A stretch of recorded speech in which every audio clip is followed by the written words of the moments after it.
Hola, soy la profesora Pamela y en este video reforzaremos la unidad 1 del Paleolítico y Neolítico. El motivo de este video es que al revisar sus evaluaciones me di cuenta que varios tenían algunas confusiones y se equivocaron en las mismas preguntas. Así que para los que tienen que hacer corrección y para los que no han mandado aún la evaluación, esto les va a ayudar mucho. Primero vamos a ir con el Paleolítico y sobre el fuego. Como vemos en la imagen, el fuego fue algo muy importante para ellos porque podían cocinar su alimento, ¿sí?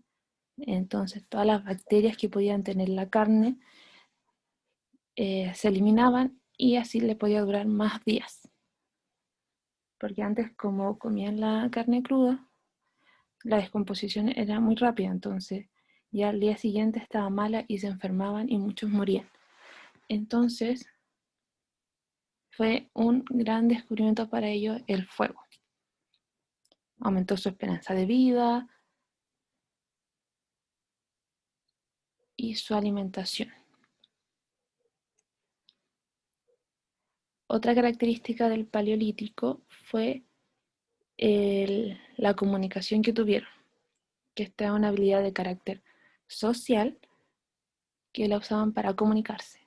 Si bien no hablaban como nosotros ahora, sí ellos emitían diferentes sonidos con diferentes tonos e intensidades que les servían para comunicarse, ¿sí? También usaban algunas señas o algunas sílabas, pero la comunicación fue la eh, habilidad de carácter social que pudieron desarrollar durante el Paleolítico. También este periodo y en el periodo anterior, durante todo el proceso de hominización, hubieron una serie de cambios físicos. Como vemos, está la postura de caminar con las manos a la misma altura que los pies. Cada vez las fueron subiendo más, fueron enderezando su postura. Recordemos que esto lo hacían porque empezaban a viajar buscando alimento y tenían que ponerse erguidos para ver el horizonte, ver si venían depredadores o ver hacia dónde se querían dirigir. Entonces con eso fue evolucionando hasta llegar a la postura erguida y caminar en dos pies. También vemos que el tamaño, la longitud de sus brazos disminuyó en comparación al chimpancé. Y abajo vemos los cráneos. Si se fijan, toda la parte de la mandíbula fue cambiando y la parte de la cabeza. Eso fue porque el desarrollo de su masa cerebral fue aumentando. ¿Sí? Si nos fijamos, el tamaño del cerebro del Homo sapiens es mucho más grande que el del Australopithecus, ¿sí? Entonces su masa cerebral aumentó a medida que iba evolucionando el ser humano. Y eso se dio por una serie de desarrollos cognitivos que fueron teniendo. ¿Sí? Eso provocó el aumento de la masa cerebral y también su alimentación. Por otro lado tenemos el arte rupestre, que ya hemos hablado harto de esto en otros videos y en el trabajo que tuvieron que hacer en la orientaciones número 10, ellos empezaban a registrar su forma de vida, ¿sí? En las cuevas en las que vivían, ellos hacían dibujos y esos dibujos nos permiten a nosotros ahora saber cómo vivían ellos, ¿sí? Aquí vemos cómo se juntaban en bandas para atacar a los animales y así conseguir su alimento. Vemos que usaban flechas, en otros vemos que tienen estacas. Todos estos dibujos nos permiten saber cómo eran ellos, ¿ya? Entonces, en la pregunta que les hacen sobre el arte rupestre, tienen que decir para qué sirven esos dibujos hoy en día. ¿Ya?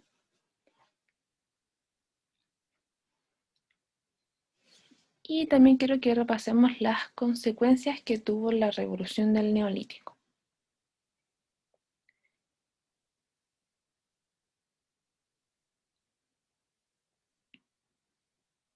Ya, recordemos que en el Neolítico estuvo el desarrollo de la agricultura, ¿sí? Descubrieron que podían plantar y que después se podían cosechar esos alimentos. ¿Ya? Eso provocó que los grupos humanos que estaban en bandas, antes eran bandas, ¿sí? Que eran nómades que iban de un lugar a otro, se pudieron asentar en un lugar y se hicieron sedentarios, es decir, que se quedan en un lugar fijo. Y ahí, después de ese periodo, durante el Neolítico, empezaron a formar aldeas, ¿ya? Las aldeas son diferentes a las bandas porque las aldeas ya implican como viviendas, distribución del trabajo, y bueno, más adelante esas aldeas se convirtieron en ciudades, pero ya mucho más adelante. También aparece una economía productora. Recordemos que antes tenía una economía extractiva, ¿sí? Que sacaban alimentos que encontraban en el camino, que cazaban los animales que veían en el camino. Ahora ellos producían su propio alimento, ¿sí? Ellos plantaban su semilla, ellos criaban animales para su consumo, y esto mejoró su forma de vida y también generó un aumento de la población, ¿sí? Porque ya no corrían el riesgo de ir viajando y perder a miembros de sus bandas.